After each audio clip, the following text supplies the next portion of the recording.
हमारा चैप्टर चल रहा था ब्रह्मा जी की स्तुति वाला, उसी से हम आगे बढ़ेंगे। हमने लास्ट क्लास में क्या डिस्कस किया था एक बार हम देखेंगे थ्रू क्विज। तो बताइएगा। ब्रह्मा जी ने श्री कृष्ण को समस्त विष्णु अवतारों और सभी कारणों का मूल स्रोत कैसे सिद्ध किया? हरे कृष्णा। वो ये कहना इसलिए क्योंकि भगवान छोटे ही रूप में थे और सभी विष्णु स्वरूप को उन्होंने दिखा दिया और भगवान में इंच मात्र भी इफेक्ट नहीं पड़ा। ठीक है।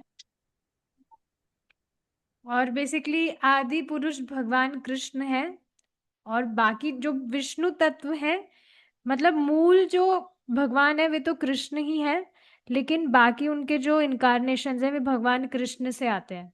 तो आप देखेंगे श्रीमद् भागवतम में भी सूत गोस्वामी जी थर्ड चैप्टर में पहले बताए सारे भगवान के जो भी नाम है अवतारों का, लेकिन फिर बाद में उनको डाउट हुआ कि कई लोगों को ये डाउट ना हो जाए कि जो कृष्ण है भगवान कृष्ण वे भगवान विष्णु के विस्तार रूप है।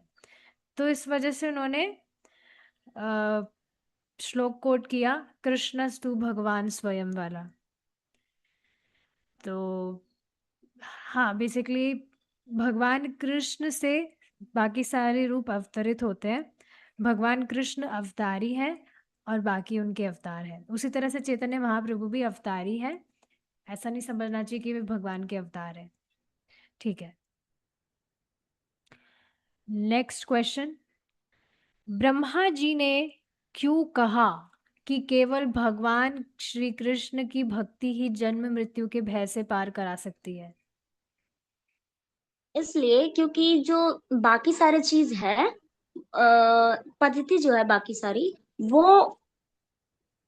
वो ये बताती ही नहीं है कि ये क्या है। मतलब वो ऐसा कहती है ये करो और फिर यहीं रहो, ये करो फिर यहीं रहो। इसलिए मुझे एक वर्ड है जो आपने बोला था, मुझे वो याद नहीं आ रहा है। बेसिकली हाँ, बाकी अगर वो देखिए भगवान कृष्ण मुकुंद है जो मुक्ति के सुख को भी कुत्सित कर दे। सिर्फ भगवान कृष्ण ही भगवान कृष्ण के पास ही सामर्थ्य है किसी भी जीवात्मा को इस भौतिक जगत से मुक्त करने का, जन्म मृत्यु के चक्र से पार करने का। बाकी और किसी की भी भक्ति व्यक्ति करेगा तो उनमें किसी में भी सामर्थ्य नहीं है जो इस तरह से उसको रिलीफ कर सके कि वह मुक्त हो सकता है। इससे रिलेटेड देखिए एक स्टोरी भी आती है। पता नहीं मुचकुंद महाराज थे कि कौन से थे जिन्होंने देवताओं से मांगा था, तो देवताओं ने इस तरह से कहा कि मुक्ति के अलावा आप हमसे कुछ भी मांग लीजिए। तो उनको थोड़ा क्रोध आया, तो उन्होंने कहा कि ठीक है मैं गहरी नींद सोना चाहता हूँ, मुझे सुला दो बहुत दिन तक। और अगर कोई भी मुझे डिस्टर्ब करने आया तो फिर अगर उसने मुझे डिस्टर्ब किया तो वह मेरे क्रोध से जल जाए, ऐसा कुछ उन्होंने मांगा था। तो यहाँ पर भी आप देख रहे हैं देवताओं ने स्पष्ट कह दिया था कि मुक्ति के अलावा कुछ भी मांग लीजिए हम दे देंगे, क्योंकि मुक्ति सिर्फ भगवान कृष्ण ही दे सकते हैं, जन्म मृत्यु के चक्र से पार कर सकते हैं। ठीक है, एक और देखते हैं लास्ट क्वेश्चन। ब्रह्मा जी के अनुसार केवल ध्यान ज्ञान या ब्रह्म परमात्मा की खोज पर्याप्त क्यों नहीं है और पूर्ण आत्म साक्षात्कार का वास्तविक मार्ग क्या है? तो ये बहुत इजी है। सुचित्रा माता जी आप बताना चाहेंगे?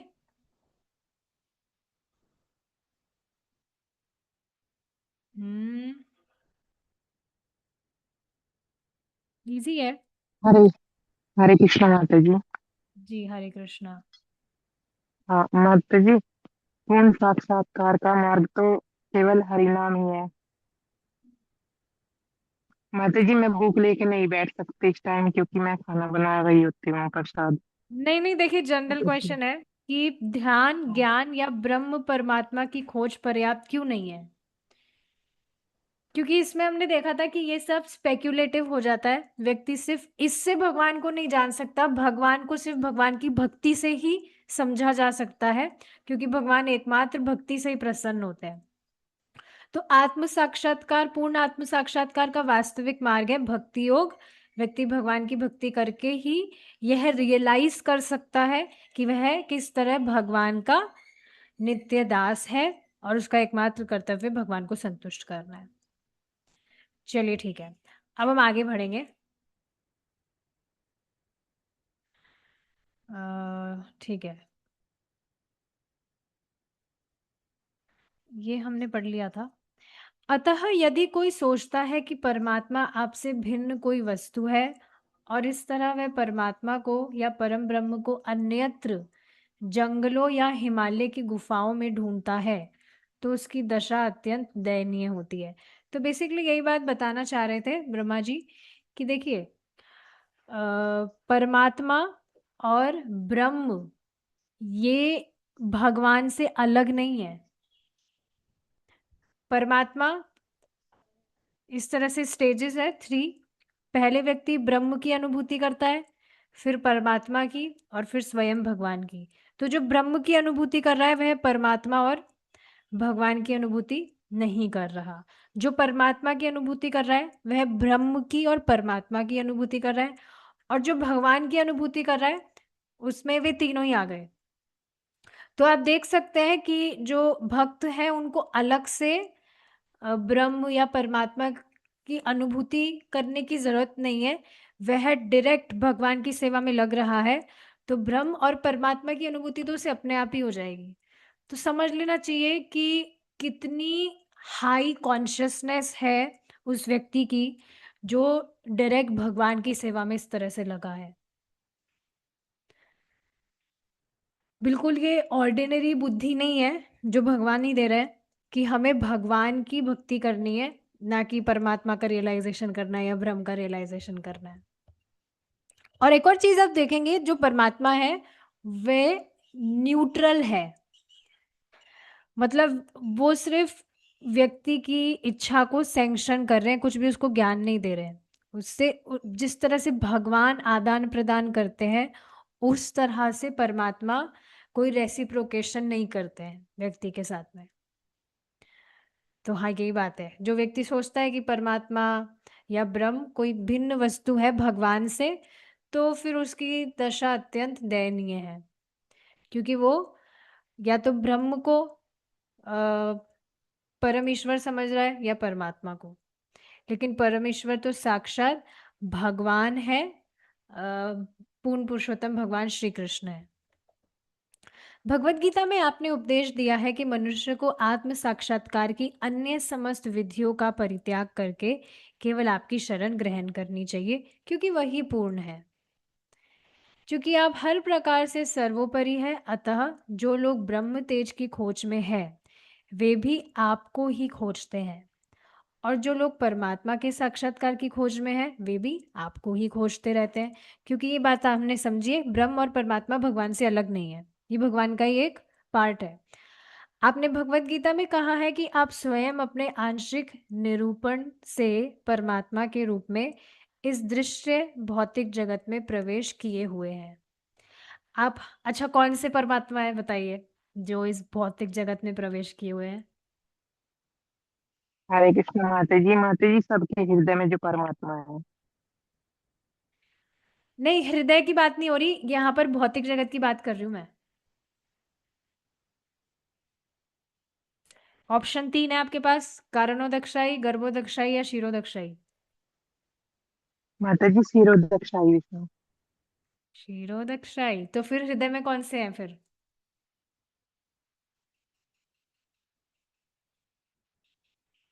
कनुप्रिया माता जी, आप बताना चाहेंगे?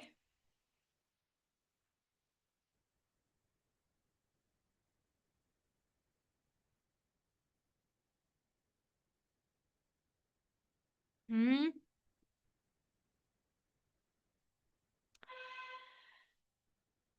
देखिए, इसको इस तरह से समझिए कि जो भौतिक जगत है उसमें जो परमात्मा प्रवेश किए हुए हैं, देखिए जो कारणोदक्षाई विष्णु है वे तो सृष्टि करते हैं, गर्भोदक्षाई विष्णु जो है वे ब्रह्मांड में प्रवेश किए हुए हैं, मतलब इस तरह से अपने आप को हाँ, हर एक ब्रह्मांड में जो भी भौतिक ब्रह्मांड है।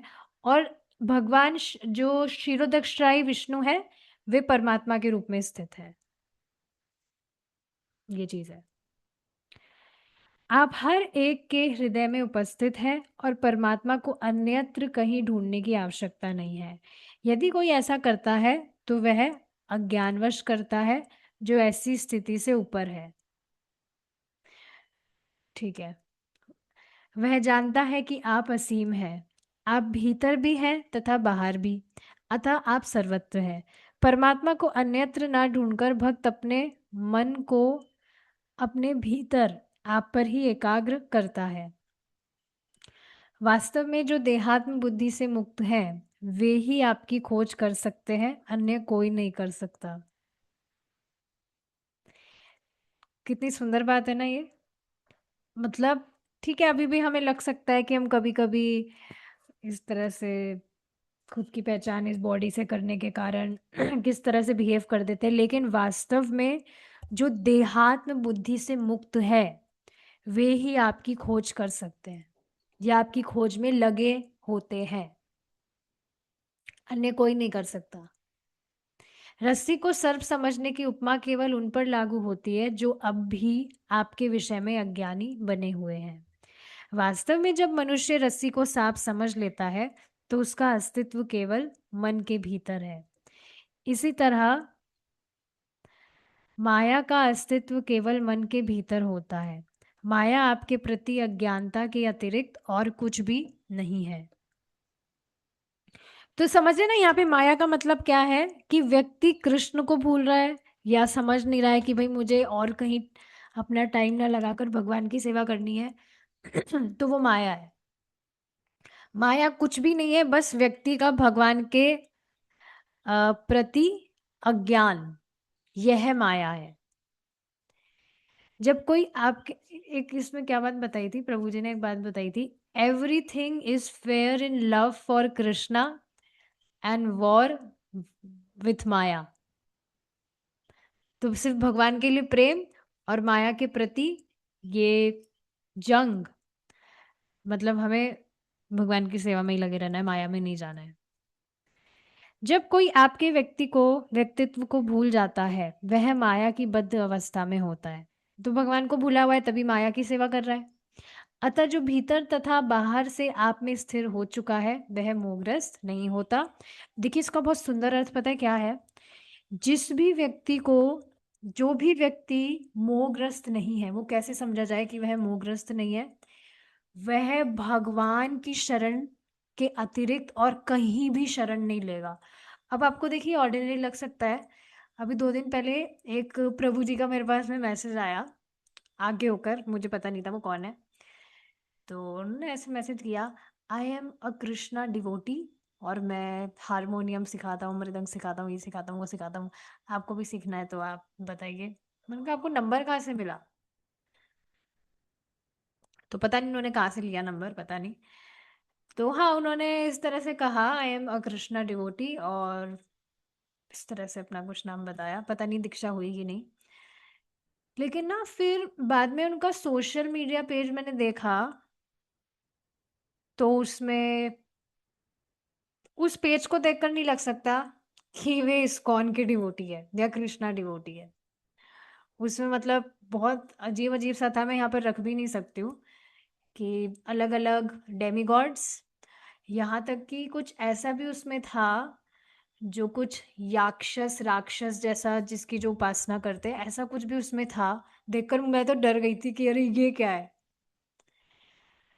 तो ठीक है, अब मैं ऐसे जज नहीं कर रही हूँ किसी को, बस यहाँ पर मैं एक बात बताना चाह रही हूँ कि कोई व्यक्ति कह रहा है मैं कृष्णा डिवोटी हूँ या हाँ कृष्णा डिवोटी है, तो वो कृष्ण को डिवोटेड ही रहेगा। कृष्ण कृष्ण के अलावा और किसी को भी डिवोटेड नहीं होगा, वो किसी की भी शरण नहीं लेगा। यह है व्यक्ति का मालूम चलना कि वह मोहग्रस्त है कि नहीं, कि कृष्ण के अलावा वो कहीं पर भी किसी की शरण नहीं ले रहा है। तो ये बहुत सुंदर बात है। और देखिए ये बहुत दिख जाता है, जैसे अब काफ़ी भक्त हैं जो जिनके मैं स्टेटस देखती हूँ। कुछ भक्त हैं, मैं प्लीज़ ऐसे मत समझिएगा ये फ़ैनेटिक्स नहीं होता है, पर एक बात मैं इसको बता रही हूँ कि कुछ भक्त हैं वो एकदम स्पेसिफ़िक है कि कृष्ण के अलावा और कुछ उसमें स्टेटस में पोस्ट करते ही नहीं हैं। बाकी जो है मतलब जो कृष्ण के अलावा भी और बाकी चीज़ें भी लगाते हैं, मैंने उनको म्यूट किया हुआ है, मैं उनकी स्टेटस देखती ही नहीं हूँ। बट येस, जो कृष्ण ये बिल्कुल स्पेसिफिक है वे कि कृष्ण के अतिरिक्त वे और कुछ भी पोस्ट करते ही नहीं है। तो ये बहुत इंपॉर्टेंट चीज़ है समझना कि जो व्यक्ति है, जो भक्त है, वो कृष्ण के अलावा अपनी मति को कहीं और ले जाना ही नहीं चाहता है। यह है प्रूफ कि वह मोहग्रस्त नहीं है। अब ठीक है, एक्सटर्नली कई बार ऐसा कुछ हो सकता है जिससे हमें लगे कि हम तो माया में हैं, हम तो डिवोटी नहीं है, ये नहीं है, वो नहीं है। पर हाँ, इसको आप इस तरह से चेक करिए कि आप कृष्ण के अलावा कहीं और मति ले जाना ही नहीं चाह रहे। ज़्यादा से ज़्यादा आप बस यही ट्राई कर रहे हैं कि कृष्ण से रिलेटेड ही चीज़ें होए, तो ये सूचक है कि वह व्यक्ति मोहग्रस्त नहीं है। जिसे कुछ भक्ति प्राप्त हो चुकी हो वह आपकी महिमा को समझ सकता है। यदि कोई ब्रह्म साक्षात्कार या परमात्मा साक्षात्कार के लिए प्रयास करता है तो वह आपके विभिन्न रूपों को तब तक नहीं समझ पाता जब तक वह भक्ति का थोड़ा सा फल ना पाले। और अब आप बिल्कुल की स्पष्ट है, यहाँ पर कोई भी भक्त ब्रह्म साक्षात्कार या परमात्मा साक्षात्कार के लिए तो कोई भी प्रयास नहीं कर रहा होगा। मैं बिल्कुल डेफिनेट हूँ इस बात के लिए। तो इससे देखिए कितनी सुंदर बात ब्रह्मा जी के मुख से हमें मालूम चल रही है। भक्ति का उसको थोड़ी कुछ भक्ति प्राप्त हो चुकी है, तब वह आपकी महिमा समझ रहा है और वो डायरेक्टली आपके साक्षात्कार में ही लगा है, ब्रह्म साक्षात्कार या परमात्मा साक्षात्कार में नहीं लगा है। वो बस आपकी भक्ति करके आपको संतुष्ट करना चाह रहा है। तो कितनी सुंदर बात है ना, यहाँ से ब्रह्मा जी के द्वारा हमें मालूम चल रहा है कि थोड़ी बहुत भक्ति हमें प्राप्त हुई है, इस वजह से हमारी जो मति है वो भगवान में जा रही है। कोई व्यक्ति अनेक निर्विशेषवादियों का गुरु हो सकता है या जंगल अथवा पर्वत की गुफा में जा सकता है और अनेक अनेक वर्षों तक साधु की तरह ध्यान धर सकता है, किंतु वह तब तक आपकी महिमा को नहीं समझ सकता जब तक उसे कुछ भक्ति प्राप्त ना हो ले। ब्रह्म साक्षात्कार या परमात्मा साक्षात्कार तब तक संभव नहीं हो पाता जब तक कि भक्ति का विचित्र प्रभाव उसका स्पर्श नहीं कर लेता, भले ही कोई वर्षों तक खोज क्यों ना करे। तो हाँ, यहाँ पर ब्रह्मा जी एक बात बता रहे, हमने ये पढ़ा भी है, भागवतम में भी पढ़ा है, भगवत गीता में भी पढ़ा है कि कोई व्यक्ति दूसरे प्रोसेस फॉलो कर रहा है परमात्मा या ब्रह्म साक्षात्कार के लिए, तो उसमें भी थोड़ी बहुत भक्ति करना उसका जरूरी है। अगर वह भक्ति नहीं करेगा तो फिर वह ब्रह्म साक्षात्कार या परमात्मा साक्षात्कार को भी प्राप्त नहीं कर सकता। तो थोड़ी बहुत भक्ति करना उसका जरूरी है, ये बात है। इससे रिलेटेड मुझे एक बात याद आ रही है जो प्रभु जी ने भागवतम में पढ़ाई थी कि एक व्यक्ति वो पहले अपना ध्यान भगवान के सुंदर विग्रह, भगवान की लीलाओं पे उसने लगाया, लेकिन बाद में जब उसे आत्म साक्षात्कार हो गया, आत्म साक्षात्कार मतलब कि मैं ये देह नहीं हूं, मैं आत्मा हूं, तो फिर वह वापस से अपना ध्यान भगवान से हटाने का प्रयास कर रहा था। अब ये बिल्कुल मूर्खता है। और देखिए ये सारी चीजें देखिए तभी हो सकती है जब व्यक्ति प्रामाणिक भक्तों के संग में भक्ति ना करे। नहीं तो यहाँ पर तो आप देखिए ना, हमें बेसिकली यही हम प्रयास कर रहे हैं कि ज़्यादा से ज़्यादा बस हमारी मति भगवान कृष्ण में लगे, चैंटिंग करते समय भी या कुछ भी हम पूरे दिन भर भी कुछ काम कर रहे हैं तो भगवान की लीलाओं का स्मरण हो हमें। कुछ भी हम कुछ भी हम बात कार्य कर रहे हैं घर में भी, तो उस कार्य से भी हमें भगवान के विषय में, भगवान के स्मरण हम कर सके, भगवान की दिव्य लीलाओं का हम स्मरण कर सके, यही तो हम चाह रहे हैं। And this is perfection of life. तो जब तक व्यक्ति प्रामाणिक भक्तों के संग में इस तरह से नहीं सुनेगा, वो इस बात को समझ ही नहीं सकता है और उस व्यक्ति की तरह ही फिर भगवान से अपना ध्यान हटाने का वह प्रयास करेगा। तो हाँ, ये बात यहाँ पर क्लियर है कि ब्रह्म साक्षात्कार या परमात्मा साक्षात्कार के लिए भी उसे थोड़ी बहुत भक्ति करना ज़रूरी है। इसमें आप देखेंगे जो कर्मकांडी ब्राह्मण होते हैं, वे भी भगवान का नाम उच्चारण करते हैं ताकि उनका जो यज्ञ वगैरह है, वह सफल हो।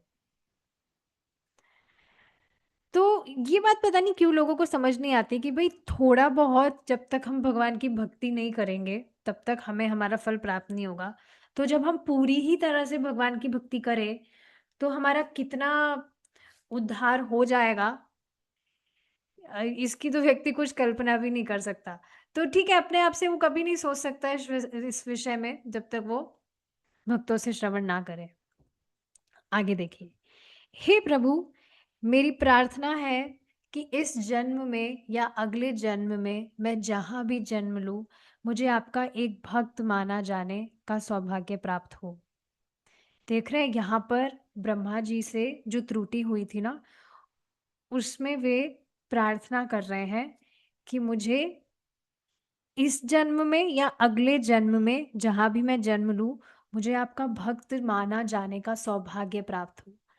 अब ये आप जानते हैं, स्वयं जो हरिदास ठाकुर जी हैं, वे ब्रह्मा जी ही हैं और उनको मतलब बहुत यहाँ पर वे पछतावा हो रहा है उन्हें कि कितनी बड़ी गलती उन्होंने कर दी। स्वयं मेरे जो प्रभु हैं, मेरे भगवान हैं, मेरी इष्ट है, मैंने उनकी परीक्षा लेने का प्रयास किया, कितना बड़ा अपराध मुझसे हो गया। तो बस मेरी यही इच्छा है कि मैं इसका प्रायश्चित कर सकूं कैसे ना कैसे। और इस वजह से आप देखेंगे, यद्यपि ब्रह्मा जी इस तरह से हरिदास ठाकुर जी के रूप में आए, लेकिन जिस तरह से एक्सटर्नली अगर देखा जाए 22 बाजारों में उनके साथ क्या हुआ था, क्या नहीं हुआ था, तो ये सारी इच्छा ब्रह्मा जी की ही थी एज अ प्रायश्चित।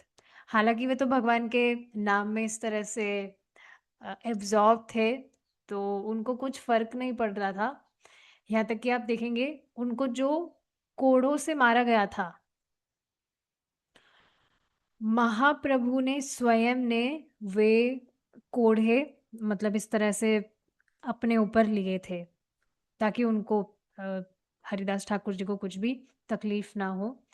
बाद में जब उन्होंने हरिदास ठाकुर जी को इस तरह से दिखाया था, पीछे भगवान के कितने सारे इस तरह से निशान हो रहे, हरिदास ठाकुर बेहोश हो गए थे। आप सोचिए ना, प्रभु जी ने कहा है चैतन्य चरितमृत चालू करेंगे बहुत जल्दी, मैं तो बहुत वेट कर रही हूँ। तो ये स्टोरी जब इस तरह से डिटेल में हम सुनते हैं ना कि किस तरह से चैतन्य महाप्रभु ने अपने इस तरह से दिखाया, पीछे निशान हो रहे हैं और हरिदास ठाकुर बेहोश हो गए, ये बहुत एक्चुअली इमोशनल सीन है कि भगवान भगवान ने अपने ऊपर इस तरह से सब कुछ ले लिया। हालांकि भगवान ठीक है, भगवान तो भगवान है, उनको कुछ ऐसा नहीं होता है, एक्सटर्नली कुछ भी हो उनको कुछ पेन वगैरह नहीं होता, बट स्टिल भगवान ने अपने ऊपर इस तरह से लिया। और हरिदास ठाकुर जी ने जब देखा तो बेहोश ही हो गए थे। आप सोचिए, आप किन्हीं से बहुत प्रेम करते हैं और उनको इस तरह से उनके शरीर पर आप कुछ घाव देखे। ऐसा होता ही है ना, जैसे कोई घर में किसी का एक्सीडेंट हो गया तो इतना जो मन है वो किस तरह से हो जाता है, रोने जैसा हो जाता है, रोने भी लगते हैं लोग इस तरह से कुछ एक्सीडेंट वगैरह हो जाता है तो, किसी दूसरे का हुआ है तो घर में से ही घाव वगैरह देख लेते हैं तो हो जाता है सब, बेहोश हो जाते हैं या रोने लगते हैं। तो ऐसी स्थिति कुछ हरिदास ठाकुर जी की हुई थी जब उन्होंने भगवान के वपु पर इस तरह से वो घाव देखे थे। तो हाँ, यहाँ पर वे इस तरह से प्रार्थना कर रहे हैं कि मुझे भक्त माना जाने का सौभाग्य प्राप्त हो। मैं चाहे जहाँ भी हूँ, मेरी प्रार्थना है कि मैं आपकी भक्ति में लगा रहूँ। मुझे इसकी तनिक भी परवाह नहीं कि भविष्य में मुझे कैसा जीवन प्राप्त होगा, क्योंकि मैं देखता हूँ कि गायों तथा बछड़ों या ग्वाल बालों के रूप में भी भक्त इतने भाग्यवान होते हैं। कि वे आपकी दिव्य प्रेमा भक्ति तथा साहचर्य में लगे रहते हैं। अब एक्सटर्नली देखा जाए तो बछड़े, ग्वाल वाले, ये तो बहुत साधारण से लोग हुए ना, इतने कुछ क्वालिफाइड नहीं, मतलब एक्सटर्नली देखा जाए कि भाई बहुत कुछ एजुकेटेड हो या ये हो वो हो, बिल्कुल सीधे साधे सिंपल से ग्वाले, उनको भी इस तरह से भगवान के साथ में आदान प्रदान करने का सौभाग्य प्राप्त हो रहा है। तो ब्रह्मा जी इस पर कह रहे हैं कि मुझे कुछ फर्क नहीं पड़ता है कि जब गाय बछड़े ग्वाल बाल के रूप में ही भक्त इतने भाग्यवान हो सकते हैं कि आपकी दिव्य प्रेमा भक्ति तथा साचार्य में लगे रहते हैं, तो फिर कुछ भी मुझे कोई सा भी जीवन प्राप्त हो, उससे मुझे कुछ फर्क नहीं पड़ता। अतः मेरी इच्छा है कि मैं वर्तमान की भांति सम्मानित पुरुष ना होकर उन्हीं के समान बनूं, क्योंकि मैं अज्ञान से पूर्ण हूँ। वृंदावन की गोपिकाएं तथा गायें इतनी भाग्यवान है कि वे आपको अपने स्तन का दूध दे सकी है। वे व्यक्ति जो बड़े बड़े यज्ञ करने में लगे रहते हैं तथा अनेक कीमती बकरों की बलि चढ़ाते हैं, वे आपको ठीक से नहीं समझ पाते, किंतु केवल भक्ति करने से ये अनजान ग्राम वधुएं, अनजान गांवों की वधुएं तथा गायें आपको अपने दूध से प्रसन्न कर सकी हैं। आपने जी भरकर उनका दूध पान किया है, फिर भी आप यज्ञ में व्यस्त लोगों से कभी भी इतने संतुष्ट नहीं हुए। तो ये बात आप देख ही सकते हैं ना, भगवान कृष्ण बिल्कुल अलग टाइप के भगवान है, उनको पर्सनल रिलेशन चाहिए, एकदम पर्सनल रिलेशन में जो रस प्राप्त होता है भगवान को वे वो चाहिए। भक्त गोविंदम आदि पुरुषम गाते हैं या इस तरह से जो भी बाकी यज्ञ वगैरह करते हैं, उससे भगवान इतना प्रसन्न नहीं होते हैं जितना ये जो पर्सनल रिलेशन है जिसमें इतना इंटीमेट रूप से आदान प्रदान हो रहा है, उससे प्रसन्न होते हैं। अतः मुझे महाराज नंद, माता यशोदा तथा गोप गोपियों के भाग्य पर आश्चर्य हो रहा है, क्योंकि आप परम सत्य श्री भगवान के रूप में उनके अत्यंत प्रिय पात्र हैं। हे प्रभु, इन वृंदावन वासियों के सौभाग्य को कोई भी भली भांति नहीं जान सकता। हम सारे देवता जीवों की विविध इंद्रियों को नियंत्रित करते हैं और हम इसी पर गर्वित रहते हैं, किंतु हमारी स्थिति तथा वृंदावन वासियों की स्थिति की तुलना की कोई तुलना नहीं की जा सकती, क्योंकि वे अपने संवेदात्मक कार्यों से आपकी उपस्थिति तथा संगति का वास्तविक आनंद उठा रहे हैं। अब इससे रिलेटेड मुझे एक बात कहनी है आपको। एक भक्त का डाउट था कि मतलब उन्होंने इस तरह से क्वेश्चन पूछा था, मुझसे नहीं, जो यशोमती माता जी का ग्रुप है उसमें इस तरह से उन्होंने क्वेश्चन पूछा। बहुत ही फनी क्वेश्चन मुझे लगा, मैं तो आश्चर्यचकित थी कि ये कैसा क्वेश्चन कर रहे हैं। तो उन्होंने इस तरह से क्वेश्चन किया कि क्या हम देवी देवताओं का जो प्रसाद है वो भगवान को ऑफर कर सकते हैं। जैसे कई बार देखा जाता है कुछ फेस्टिवल होते हैं, गणेश चतुर्थी वगैरह, तो वहाँ पर अगर कोई हमें देवताओं का प्रसाद देता है तो हम मना नहीं कर सकते हैं, क्योंकि फिर अगर हम उन्हें कहेंगे कि हम सिर्फ भगवान का ही प्रसाद पाते हैं तो ये सब उनको फेनाटिक लगेगा।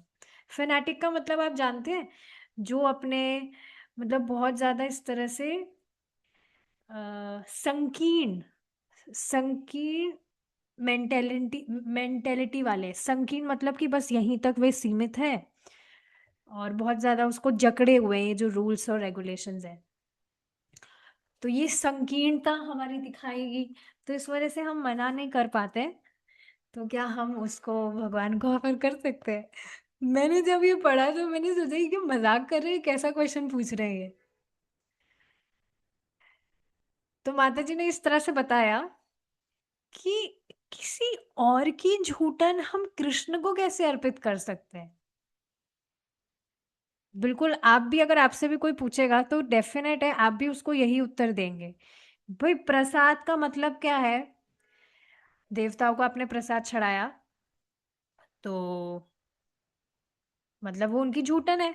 वो आप कृष्ण को कैसे दे सकते हो? भगवान कृष्ण का प्रसाद देवी देवताओं को दिया जा सकता है, वो तो बड़े प्रसन्न होकर उसको स्वीकार करते हैं, लेकिन देवी देवताओं का प्रसाद कैसे भगवान को दे सकते हैं? तो बाद में उन्होंने कहा, बाद में मुझसे भी उनकी बात हो रही थी कि नहीं, डेफिनेटली इस तरह से मैं नहीं चढ़ाने को कह रहा था, पर प्यूरिफिकेशन के लिए, जैसे प्यूरिफिकेशन के लिए मन में कुछ बोला, मन में कुछ ऐसे किया कि भगवान मैं इसको आपको अर्पित करके खा रहा हूँ, तो प्यूरिफिकेशन के लिए, ताकि भगवान उससे रुष्ट ना हो। तो देखिए इस बात को समझना चाहिए, मैं एक बार यहाँ पर फिर से बता रही हूँ। ये मैंने प्रभुपाद मतलब कुछ शास्त्र की बात है, प्रभु जी ने भी बताया था किसी शास्त्र से कोट करके कि देवी देवताओं का प्रसाद पाना, अ, अगर किसी ने देवी देवताओं का प्रसाद पा लिया गलती से भी तो उसको प्रायश्चित करना चाहिए, क्योंकि देखिए देवी देवता भी जीवात्मा ही है, और उनको हमें पता है कि उनकी सत्ता भी हमेशा के लिए नहीं रहती है, क्योंकि वे भी जीवात्मा है, उनका जो बॉडी है देवी देवता का वो भी भौतिक है। हाँ, क्योंकि मतलब देवी देवता है तो उनके पास में कुछ पावर्स होती है जिससे वो कुछ चीज़ें मेंटेन करते हैं, बट स्टिल वे भी जीवात्मा है। तो फिर बाद में उन्होंने फिर से स्पेक्युलेट किया कि जैसे हम गुरु महाराज को ऑफर करते हैं खाना, तो गुरु महाराज अपने आप नहीं उसको पाते हैं, वे भगवान को अर्पित करके फिर उसको पाते हैं। तो ऐसे ही गणेश जी भी भगवान के भक्त हैं, तो हम गणेश जी को या किसी भी देवी देवता को हम दे रहे हैं प्रसाद, तो वे भी भगवान को ही ऑफर करके पाते होंगे। अब ये स्पेक्यूलेशन है कि नहीं? तो ये पॉइंट देखिए यहाँ से आ रहा है जो मैं आपको बताना चाह रही हूँ, यहाँ पर जो ब्रह्मा जी कह रहे हैं कि महाराज नंद, माता यशोदा तथा गोप गोपियां, जो भी ये वृंदावन वासी हैं, वे उनके सौभाग्य को कोई भी भली भांति नहीं जान सकता। हम सारे देवता जीवों के विविध इंद्रियों को नियंत्रित करते हैं और हम इसी पर गर्वित रहते हैं, किंतु हमारी स्थिति तथा इन वृंदावन वासियों की स्थिति की कोई तुलना नहीं की जा सकती। तो इस बात को आप समझिए कि जो गुरु महाराज हैं वे भगवान के शुद्ध भक्त हैं, लेकिन देवी देवता भगवान के शुद्ध भक्त नहीं हैं, तभी वह देवी देवता हैं। उनमें भी कुछ ईश्वर भाव है कि हम मेंटेन करना चाहते हैं, ये करना चाहते हैं, वो करना चाहते हैं। शुद्ध भक्त का भाव क्या होता है कि वह सिर्फ भगवान की संतुष्टि में ही संतुष्ट है, भगवान को ही प्रसन्न करना चाहता है। इस तरह से ईश्वर भाव नहीं होता शुद्ध भक्तों में कि मैं ये हूं, मैं वो हूं, मैं ये मेंटेन करूं, मैं वो कंट्रोल करूं। नो, देयर इज मतलब बहुत बड़ा डिफरेंस है शुद्ध भक्त और देवी देवताओं में।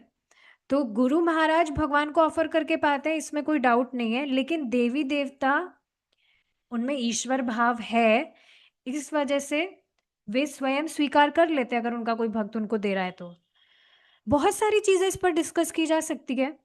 अगर ठीक है मान लिया जाए देवी देवता जो हैं वे भगवान को ऑफर करके फिर वे पाते हैं, तो फिर जितने भी लोग हैं वे देवी देवताओं का प्रसाद पाकर उनकी चेतना परिवर्तित क्यों नहीं हो रही है? समझ रहे हैं इस बात को आप कि भाई देवी देवता भगवान को ऑफर करके पा रहे हैं अपने आप से ही, क्योंकि मतलब उनका इस तरह से सोचना है, तो फिर लोगों की देवी देवता का प्रसाद पाकर क्यों नहीं बुद्धि परिवर्तित हो रही है? और फिर हमें क्यों कहा जा रहा है कि देवी देवताओं का प्रसाद हमें नहीं पाना चाहिए, हमें सिर्फ कृष्ण का प्रसाद पाना चाहिए? तो ये बहुत इंपॉर्टेंट चीज है जो समझने वाली है कि भक्तों को सिर्फ भगवान की झूठन नहीं पानी चाहिए और किन्हीं की नहीं। इसके अलावा एक और वो चीज कह रहे थे कि क्या हम इस तरह से श्री विष्णु श्री विष्णु श्री विष्णु अगर हम 3 बार बोलते हैं तो क्या वो भगवान का प्रसाद हो जाता है? अब आप बताइए, आप में से कौन इस पर कुछ कमेंट देना चाहेंगे? मैं आपसे सुनना चाहूंगी,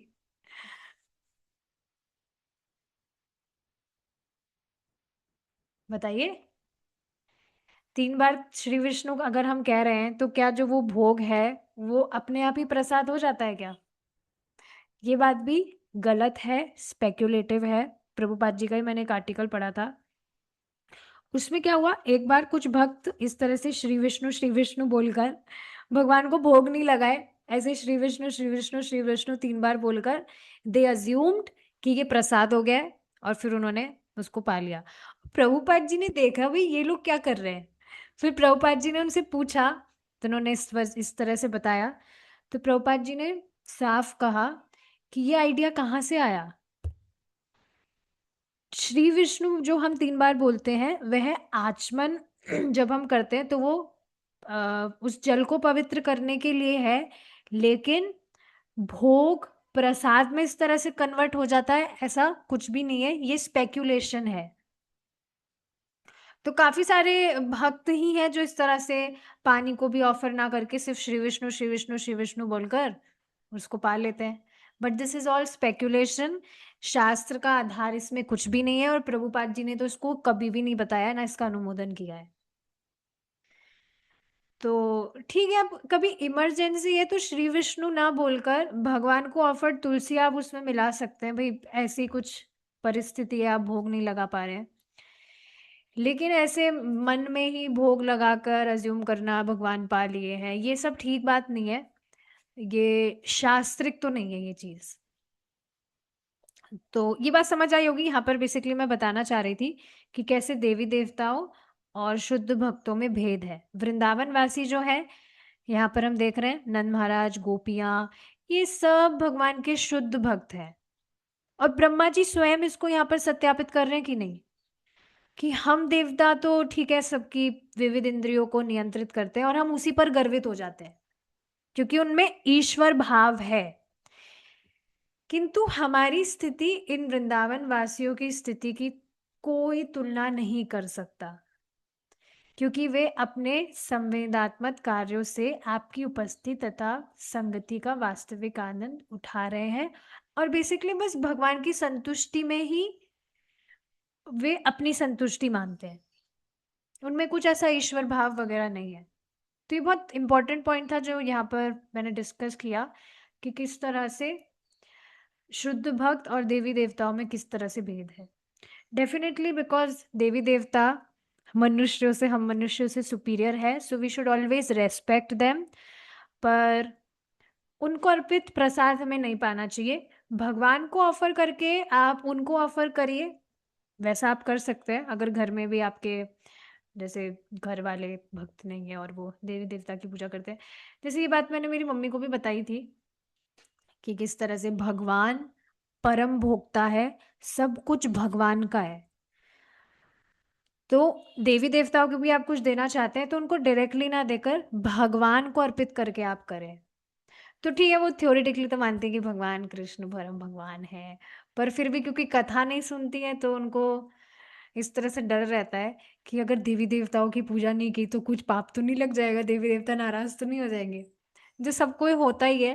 लेकिन वो उनको ही होता है जो कथा नहीं सुनते हैं, कथा सुनेंगे तो उनको समझ ही आ जाएगा कि ये जिस तरह से हम पेड़ की जड़ों में पानी डाल रहे हैं तो हमें पत्तियों या फूलों में अलग से पानी डालने की जरूरत नहीं है। तो ये बिल्कुल उसी तरह से है, भगवान कृष्ण को आप संतुष्ट कर रहे हैं तो देवी देवता को अलग से संतुष्ट करने की आवश्यकता नहीं है, वे वैसे ही संतुष्ट हो गए। तो हाँ, ये बहुत सुंदर उन्होंने हैबिट बना ली है। अगर वो देवी देवता को भी कुछ अर्पित कर रही है, first she offer it to Krishna always. तो ये बहुत सुंदर बात है, यहाँ पर वे भगवान को देकर फिर सबको भी दे रही हैं, तो भगवान को वे परम भोक्ता यहाँ पर स्वीकार कर रही हैं। So this is very nice.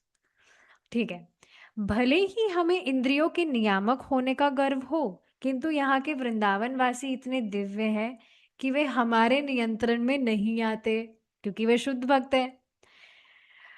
तो इस बात को आप समझिए, बहुत सुंदर बात यहाँ से समझ आ रही है। हम ये बात समझते ही हैं, प्रभु जी ने भी कल ये बात वापस से बताई थी। एक्चुअली ये बात हमें बार बार सुनने की ज़रूरत है कि हमारे जीवन में जो कुछ भी हो रहा है वो भगवान की व्यवस्था से ही हो रहा है, कोई भी दूसरा व्यक्ति हमारे जीवन में हस्तक्षेप नहीं कर सकता। कोई व्यक्ति हो या देवता हो, कोई भी, आप भगवान की शरण ग्रहण किए हैं, भगवान का नाम जप कर रहे हैं, आपने डिसाइड किया है कि मैं तो सिर्फ भगवान की उपासना करूंगा, भगवान ही मेरे एकमात्र अ, भगवान है जिनकी मैं उपासना करूंगा। तो अब बस आपने अपने आप को भगवान को सरेंडर कर दिया है, तो अब भगवान के हिसाब से ही आपके जीवन में जो कुछ हो रहा है वो भगवान के हिसाब से ही हो रहा है। कुछ प्रॉब्लम्स भी अगर आ रही है तो वे भगवान ही दे रहे हैं, ताकि हम भक्ति में और परिपक्व हो। ये देखिए बात हमें हमेशा डेली सुनने की जरूरत है, ताकि हम डिस्टर्ब ना हो, हम भगवान का हाथ देख सके हमारे जीवन में। जो कुछ भी हो रहा है भगवान की वजह से हो रहा है, क्योंकि भगवान चाहते हैं कि मैं और लायक बनूं। अभी मैं नालायक हूँ, अभी मैं अभी लायक नहीं बना, भगवान मुझे अच्छी तरह से लायक बनाना चाहते हैं। तो इस वजह से ये सारी चीजें जीवन में आ रही है। तो कोई भी दूसरा व्यक्ति, देवता, कोई भी आपके जीवन में इंटरफेयर नहीं कर सकता है। जो कुछ भी आपके जीवन में हो रहा है वो भगवान की व्यवस्था से ही हो रहा है। यहाँ पर भी आप देख रहे हैं कि ब्रह्मा जी कह रहे हैं, यद्यपि हम देवता सबकी इंद्रियों को नियामक करते हैं, लेकिन ये वृंदावन वासी इतने दिव्य हैं कि हमारे नियंत्रण में नहीं आते। वास्तव में वे आपकी सेवा के माध्यम से इंद्रियों का सुख उपभोग कर रहे हैं। लेकिन एक बात यह समझना चाहिए, अभी हम प्रोसेस में हैं, अभी हम भक्त बनने का प्रयास कर रहे हैं। तो ये बहुत जरूरी है कि नियमित रूप से हम भक्ति करें। अगर कोई व्यक्ति भक्ति ही छोड़ के चला गया तो फिर भाई फिर वो प्रभावित हो सकता है, मतलब एटलीस्ट कुछ समय के लिए। बाद में भगवान फिर से उसको मौका देंगे कि वह भक्ति करे भगवान की। पर अब सोचिए, भक्ति करना बंद कर दिया, नाम जप ही छोड़ दिया, कथा ही नहीं सुन रहा है, भगवान का प्रसाद ही नहीं पा रहा है, तो फिर वो प्रभावित हो, इसमें कोई आश्चर्य वाली बात नहीं है, क्योंकि अब वे भगवान के संपर्क में तो नहीं है ना। तो कुछ समय के लिए एटलीस्ट वो इस तरह से प्रभावित होकर डिस्ट्रैक्ट जो भी हो गया है, भगवान बाद में उसको ठीक है मौका देंगे वापस से। लेकिन ये इम्पोर्टेंट है कि अभी हमारी जो स्टेज है वो उस स्तर पर नहीं है, we are still aspiring devotees. तो ज़रूरी है कि हम नियमित रूप से हमारी साधना करें। अतः इसे मैं अपना परम सौभाग्य मानूंगा यदि भविष्य में मुझे वृंदावन की स्थली में जन्म लेने का सुअवसर प्राप्त हो सके। एक और बहुत सुंदर बात पता है प्रभु जी ने कल क्या बताई थी? हम ये जो भी शास्त्र पढ़ते हैं, इसमें जैसे जैसे हमारे आचार्यगण एस्पायर कर रहे हैं, या हमारे जो आचार्यगण हैं वे तो ऑलरेडी ही उस स्टेज पर हैं, भगवान का वे अनुभव कर रहे हैं, प्रेमा भक्ति के स्तर पर हैं वे।